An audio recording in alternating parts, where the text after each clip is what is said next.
Imagine sitting with a friend, maybe over a cup of coffee, and they ask you a simple but huge question. What does freedom really mean to you, right now, in your daily life? For a man named John Gilmore, one of the earliest pioneers of the internet, that question found its answer in the digital world. His core idea is surprisingly simple, yet it challenges everything we've come to accept. He believed that true freedom in our modern age is impossible without privacy, and that to have privacy, we must have the ability to communicate without being watched. It's the idea that your thoughts, your conversations, your very digital life should be yours alone, not something that can be easily collected and inspected. He once put it bluntly, "The net interprets censorship as damage and roots around it." At its heart, this means that the desire to connect and share information is so powerful that it will always find a way, like water flowing around a rock in a stream. This was the cypherpunk battle cry. Not a call for chaos, but a stand for the simple right to be left alone. Now, this idea often bumps right up against how we're wired to think. You probably recognize that stubborn feeling of being right, that immediate gut reaction that tells you your way of seeing things is the only sensible one. We all have it. It's that instinct that makes us cling to what we know.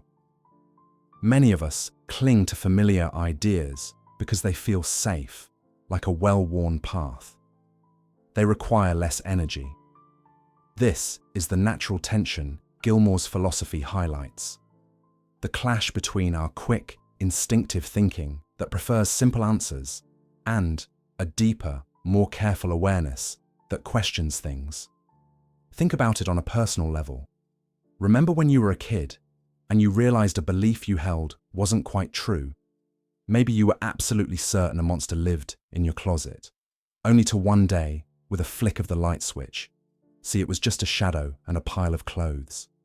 That moment of realization, that small crack in your understanding of the world, is a universal experience. It's the feeling of your mind expanding to make room for a new, more accurate truth. We've all had moments like that, where we had to admit we were fooling ourselves.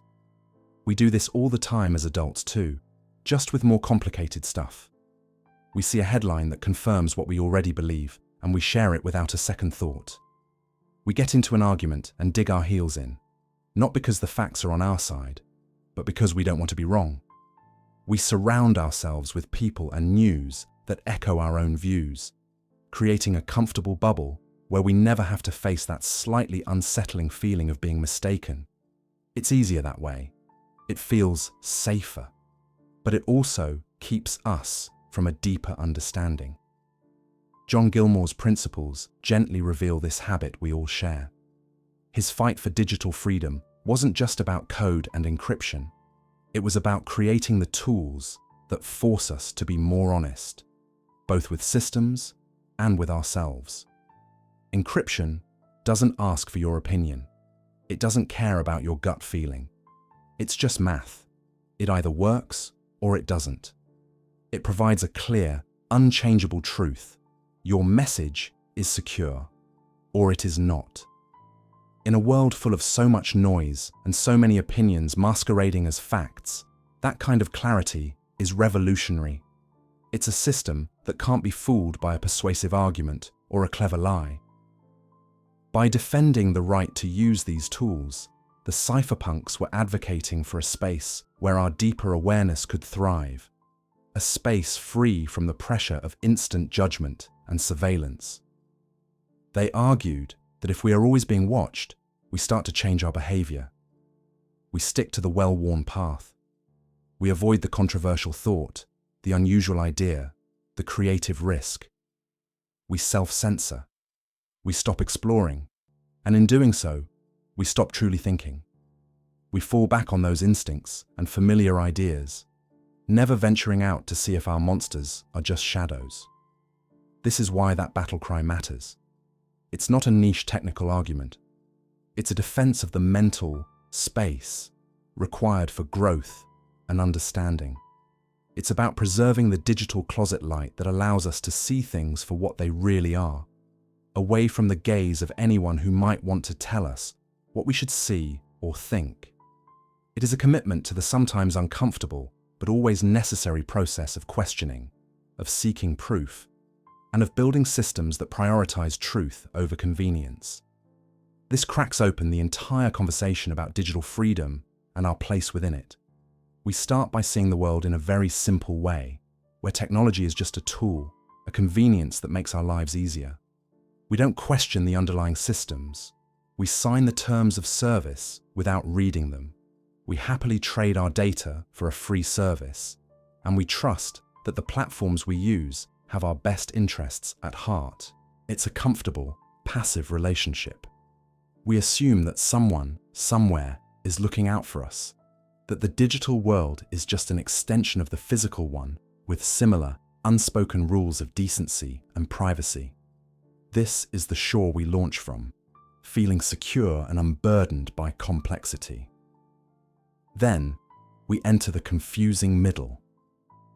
This is the phase where things get complicated and deeply unsettling. You might be someone who resists change at first, preferring the simplicity of the old way.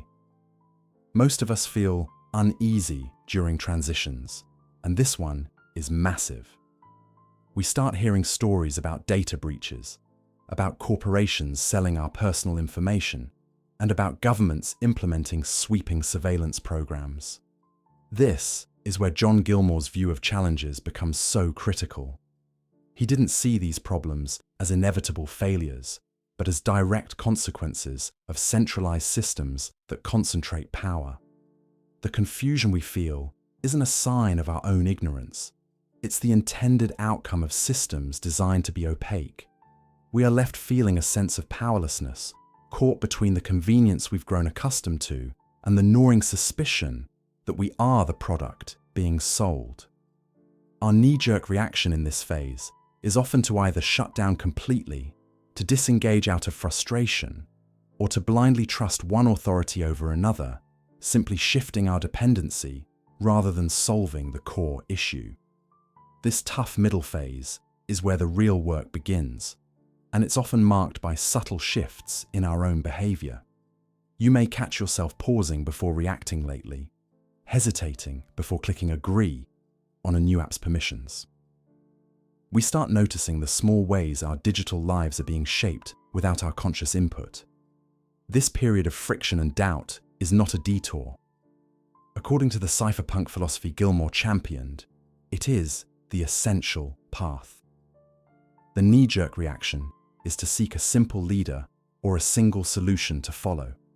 The thoughtful response, the cypherpunk response, is to educate ourselves and to embrace tools of empowerment. It is to move from asking, "Who can I trust?" to asking, "How can I verify?" This is the fundamental contrast. It's the difference of placing your faith in an institution versus placing your confidence in a verifiable, open-source, cryptographic protocol. From this struggle emerges a new clarity. It's not about becoming an expert programmer or a paranoid recluse. It is about achieving a mature understanding of digital life. The clarity comes from realizing that privacy is not about having something to hide, but about having the autonomy to choose what to reveal and to whom. We begin to see that using an encrypted messaging app isn't a suspicious act, but the digital equivalent of closing the door for a private conversation. We understand that supporting open-source software isn't a niche hobbyist pursuit, but a way to collectively audit the tools we rely on every day. This new perspective transforms our relationship with technology from one of passive consumption to one of active participation. We are no longer just users. We are citizens of the digital realm, with both rights and responsibilities.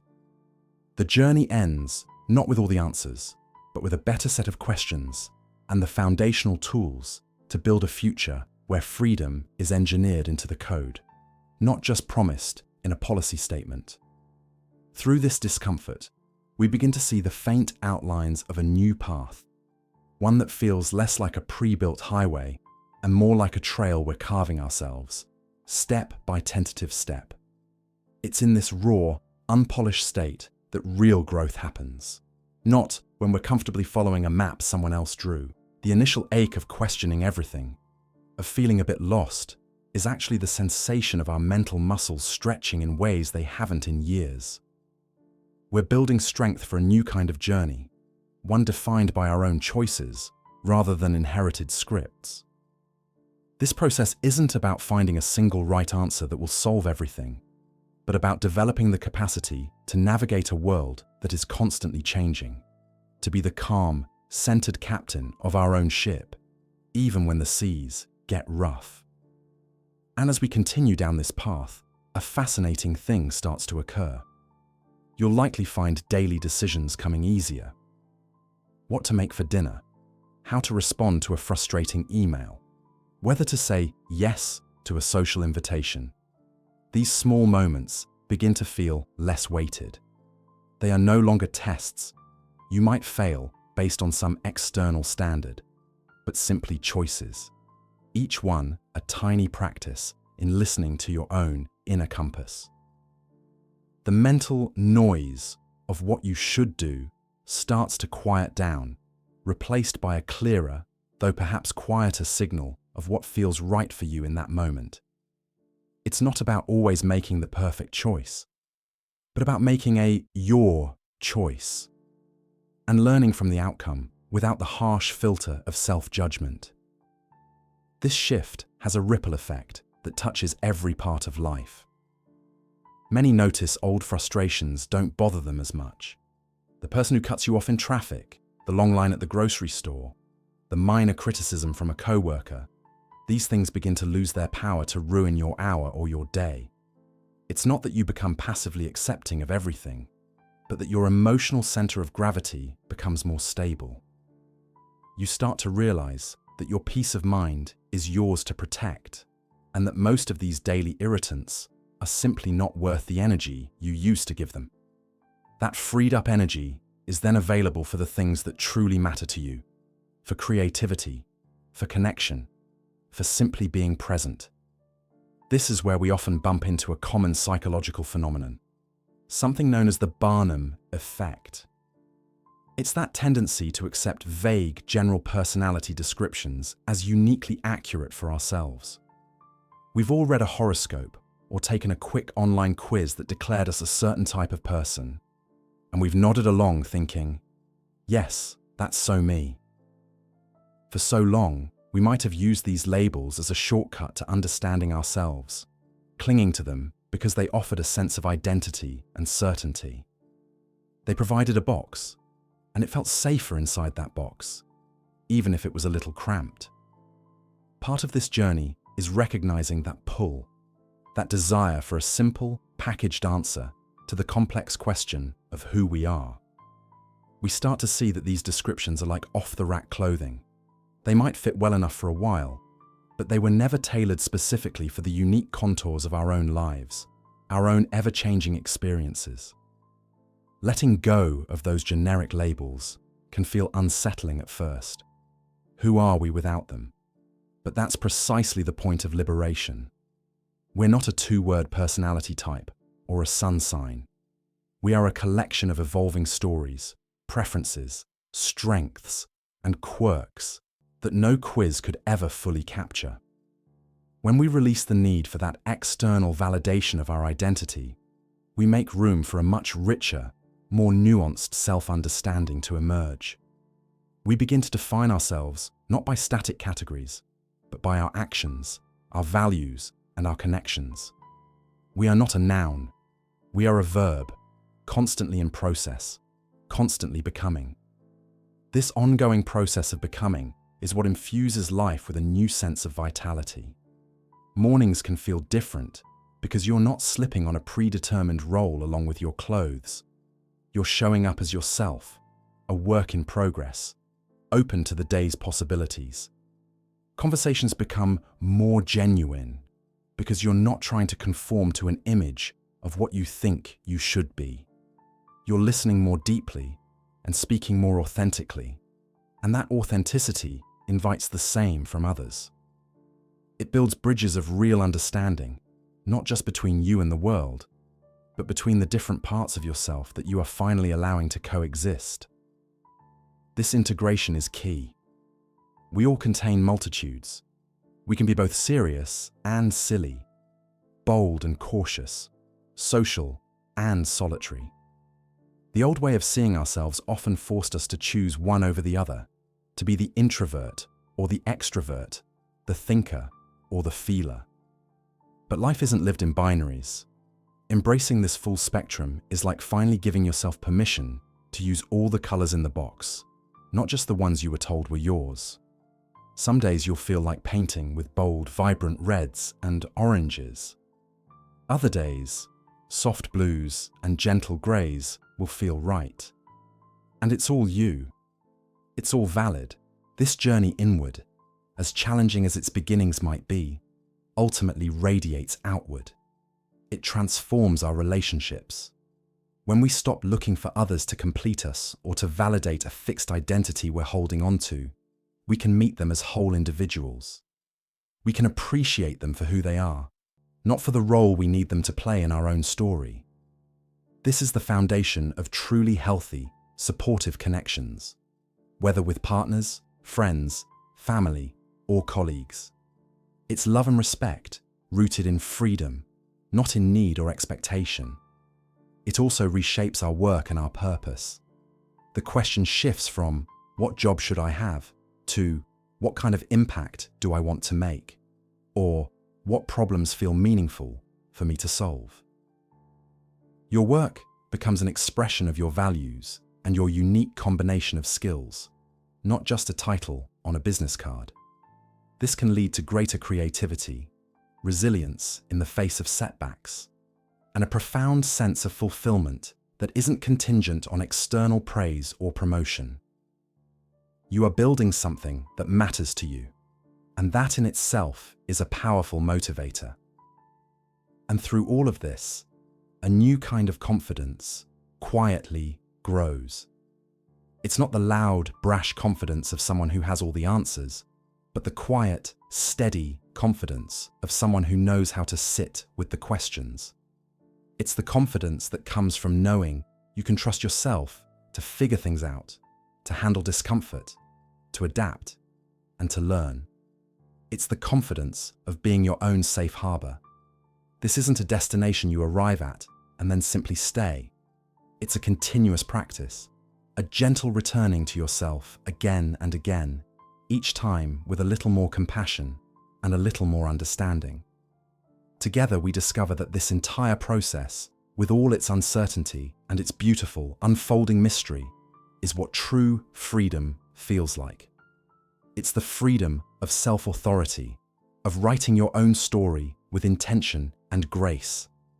It reminds me of something the internet pioneer and privacy advocate John Gilmore once said about the nature of realizing genuine liberty. He described it not as some grand, abstract political concept, but as a deeply personal and physical experience of relief, like finally taking off a pair of shoes that you've been wearing your whole life that never quite fit right. You didn't even realize how much they were pinching, how they altered your gait and caused a constant, low-level ache, until you finally untied them and slipped them off. And then you feel the ground beneath your feet.